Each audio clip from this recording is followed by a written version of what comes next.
L'aide aux communes, intercommunalité, territoire. Vous l'avez rappelé. Di una politica maggiore di collettività. Depuis 2018, considérablement renforcée, notamment développée dans le cadre de la clause de compétence générale. Donc, 1er janvier 2018, collectivité unique, réflexion de fond engagée pour améliorer notre soutien aux communes et à toutes les communes, notamment aux communes dans l'intérieur, avec, par exemple, la réactivation du comité de massif.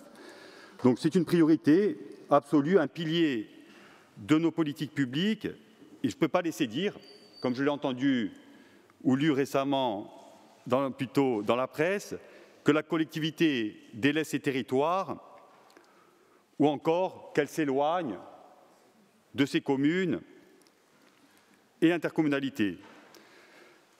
Aucune collectivité, aucune région française ne fait autant pour accompagner le bloc communal que la collectivité de Corse. Affirmer que la collectivité de Corse délaisse les communes, c'est méconnaître l'ensemble des dispositifs que nous avons mis en œuvre depuis 2018.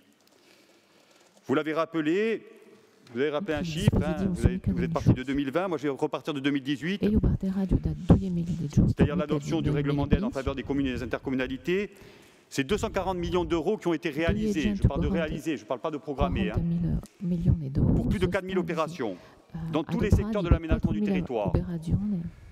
Les secteurs du logement et de l'habitat, 14 millions d'euros. Le secteur de l'eau et de l'assainissement, 37 millions d'euros. Le secteur de l'aide aux communes, 184 millions d'euros avec toutes les opérations qu'on connaît lorsqu'on est élu de proximité, patrimoine, culture, bâtiments publics, etc., etc. Les fonds du comité de massif et du schéma montagne, 6 millions d'euros. Donc un arsenal de dispositifs, certains innovants, comme le fonds PAES, 3 millions d'euros, qui ont été déployés sur la période pour accompagner les communes, notamment les plus petites, qui manquent de trésorerie et donc qui ne peuvent pas engager ces programmes. Une dotation quinquennale qui a été augmentée de 20%, passant de 90 millions d'euros sur la période 2015-2019 à 105 millions d'euros sur la période en cours, qui s'achèvera en 2024. La dotation école de 400 000 à 900 000 euros, en fonction de la typologie des communes, et des taux d'intervention de 80%, bien souvent, voire de 90% sur certaines opérations comme l'eau et l'assainissement. Le fonds de territorialisation, vous en avez parlé, pour financer des opérations structurantes, mais j'y reviendrai notamment dans le cadre de la politique de contractualisation. La politique du comité de massif, passant de 1,3 million d'euros en 2019 à 9 millions d'euros en 2022, et une politique nouvelle en faveur des zones urbaines. On a fait beaucoup en faveur de la montagne, notamment avec le règlement d'aide du schéma montagne. Et on va faire beaucoup aussi pour les zones urbaines, notamment dans le cadre du développement du schéma urbain qui est en cours d'élaboration. Donc, à titre de comparaison, un seul chiffre, sur l'aide au logement, on accompagne les communes sur des montants d'environ, compris entre 100 et 150 millions d'euros, soit pour réhabiliter du logement, soit pour construire du logement.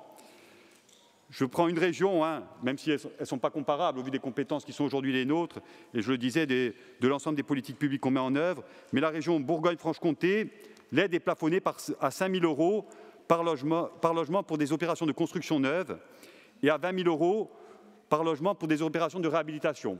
Collectivité de Corse, donc 5 000, 20 000, la collectivité de Corse, entre 100 et 150 000, les chiffres parlent d'eux-mêmes. Donc, deuxième point, la contractualisation. C'est une politique qui a été adoptée en juin dernier. Elle vise à partager des priorités avec les territoires, notamment pour la mise en œuvre de projets structurants. C'était aussi l'objet du fonds de territorialisation qui avait été mis en œuvre en 2018, pour concrétiser un certain nombre d'opérations structurantes prévues dans le PADUC, offrir une lisibilité en termes de financement pluriannuel aux territoires et donc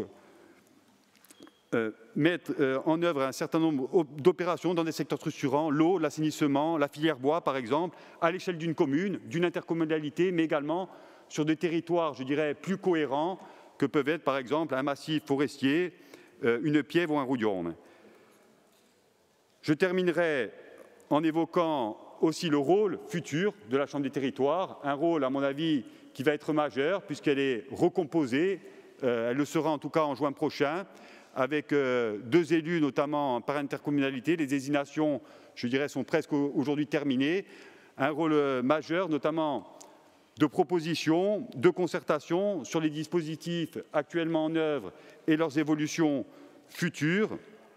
Et donc, bien sûr, que nous allons accompagner aussi cette évolution de la Chambre des territoires avec en perspective, dans le cadre du processus en cours avec l'État, à réfléchir sur les différents dispositifs aujourd'hui qui existent, ceux de la collectivité de Corse, bien sûr, mais également ceux de l'État, je pense à la DESIL, à la DETR ou encore au CRTE, de manière à la fois à simplifier et à proposer plus d'ingénierie aux communes, puisque c'est souvent le manque d'ingénierie qui empêche, je dirais, au projet de se concrétiser. Ari Graziai.